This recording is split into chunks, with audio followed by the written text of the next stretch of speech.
Hi, I'm Melanie Abrams, and this is the whole truth on guns in America.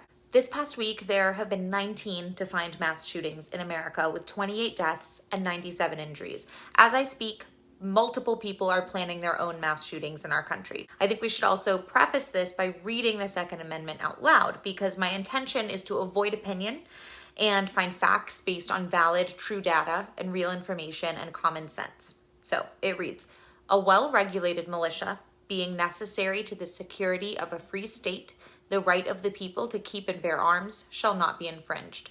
27 words that have shaped American politics, law enforcement, and dominated discourse for decades. Here are the number of mass shootings that happened in America by decade. It's important to note here that there's no one official definition of what a mass shooting is, but it's been widely accepted that it means when 4 or more people are shot within the same time period by the same shooter. So remember that these numbers do not include individuals killed by guns in instances of domestic violence or gang violence or improperly handled firearms. For transparency, this data was pulled by Grant Dewey using FBI supplementary homicide reports, which date from 1976, and then supplemented with news reports, mostly from the New York Times, dating from 1900, and by me using data from Everytown. Pay attention here because this information is really vital to understanding gun laws in America. Here are our mass shootings by decade. Between 1900 and 1910, 0. The 10s, 2. The 20s, 2. 1930s, 9. 1940s, 8. The 50s, 1. The 60s, 6. The 70s, 13. 80s, 32. 90s, 42. Between 2000 and 2010, 28. Between 2000 and 2019, 227. So what is it that happened to make the data jump from 28 mass shootings between 2000 and 2010 to 227 mass shootings between 2010 and 2019? And why did we see shootings double from the 60s to the 70s? The reason has absolutely nothing to do with gun control legislation and everything to do with the complete dismantling of the original NRA in the 1970s. The NRA was founded by 2 Union Civil War veterans and a former New York Times reporter in 1871, and its purpose was to help improve the marksmanship of Northerners because it was thought that while the North did win the war, their lack of skills with firearms prolonged it unnecessarily. Remember, the Civil War was fought over the moral and economic disaster of slavery, and the Northern states, aka the Union, wanted to abolish slavery, and the Southern states, aka the Confederate states, supported keeping slavery. So the NRA was founded by Northern anti-slavery states. During this time, the Second Amendment was not their platform. In fact, the motto displayed at the NRA headquarters was firearms safety education, marksmanship training, shooting for recreation.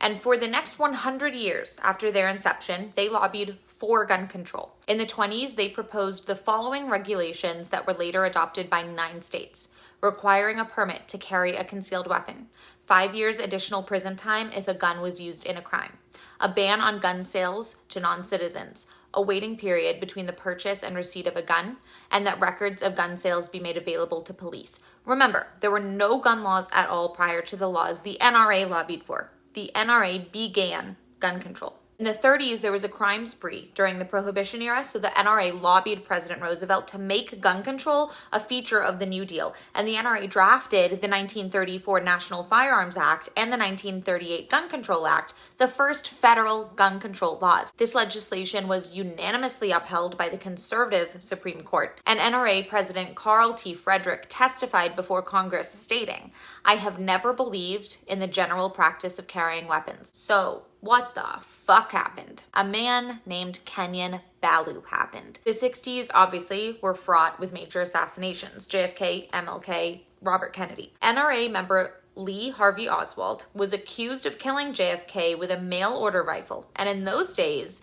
a tragedy inspired legislation to prevent more tragedy. So Congress quickly passed the Gun Control Act of 1968 to restrict and regulate the interstate sale of firearms. Keep in mind, there were 6 mass shootings in the 1960s. In 1971, NRA member Kenyon Ballou was shot in the head by the Federal Alcohol, Tobacco, and Firearms Division because they believed he had a stockpile of unregistered guns. He was left paralyzed for the rest of his life. A federal court subsequently ruled that the action was justified as the weapons in question were found and Ballou had broken the law in possessing them. At this time, the president of the NRA was Fred Hackenhos, and under his leadership, the NRA began shifting away from their platform of promoting gun safety laws and toward lobbying Congress to halt any limitations on guns. Hackenhos capitalized on the Ballew incident by saying that the court had attacked Ballew's Second Amendment rights. Here it all began. This was the first time that the Second Amendment had become in any way relevant to the NRA. The NRA even had Ballew in his wheelchair at their events holding a sign reading "Victim of the Gun Control Act." So we're starting to see a more modern and familiar NRA forming in the early 1970s. In 75, it formed its first lobbying group, the Institution for Legislative Action, or ILA.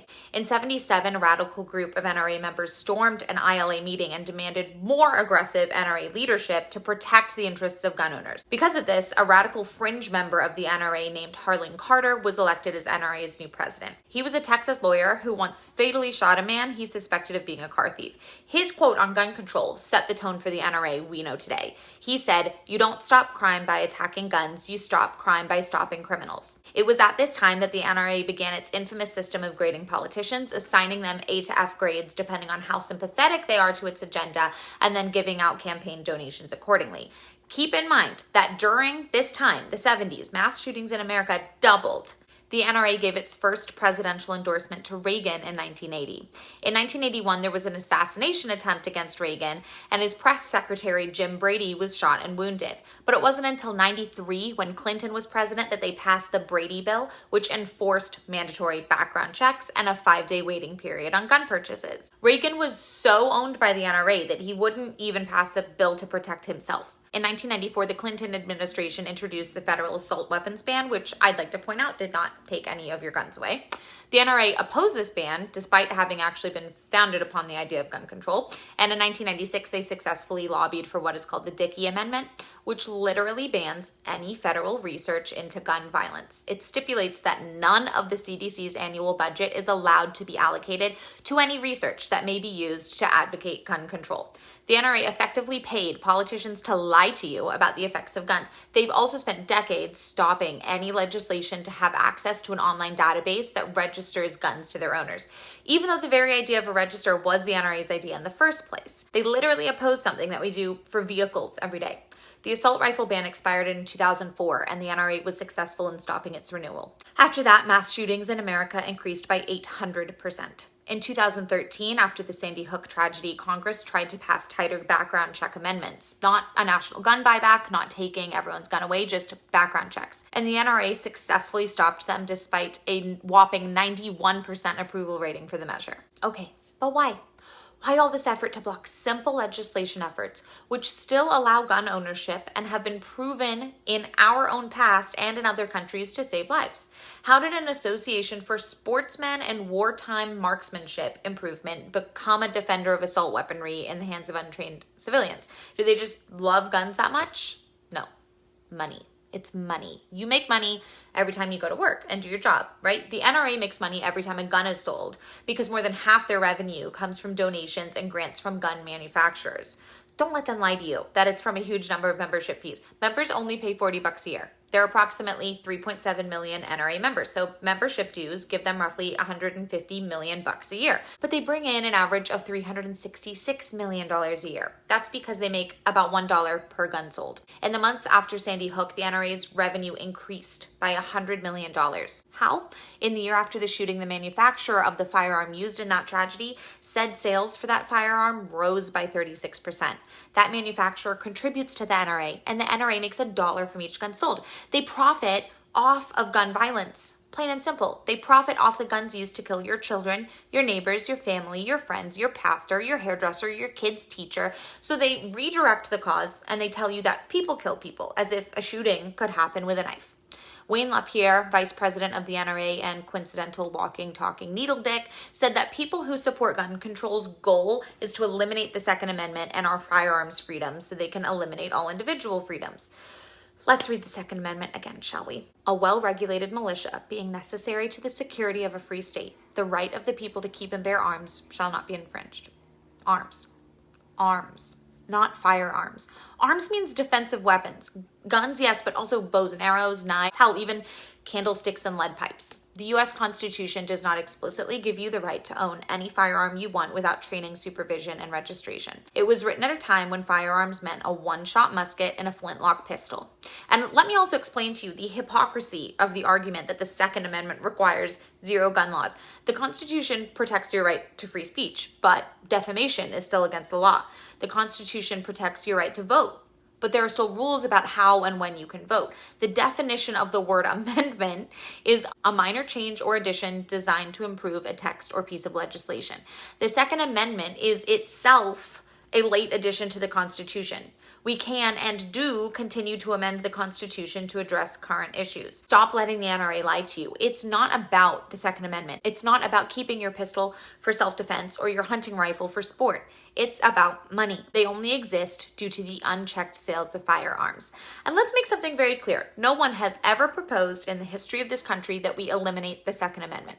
The NRA's constant fear-mongering is a lie to keep you voting for who they want in charge. Here are examples of the measures that have been introduced and blocked, as well as the percentage of Americans who supported the measures in a September 2019 poll by NPR. Increased funding for mental health screening and treatment, 89% support. Require background checks at gun shows and private sales, 83% support. National red flag law, 72% support. Have a license to own a gun, 72% support. Ban high capacity ammunition magazines, 61% support. Ban assault weapons, 57% support. So as anyone with half a working brain can see, no one is trying to pass measures to ban all guns or eliminate the Second Amendment. They're trying to make gun ownership a safer experience and reduce gun violence, which would clear the air for all you good law-abiding gun owners out there and keep more people safe.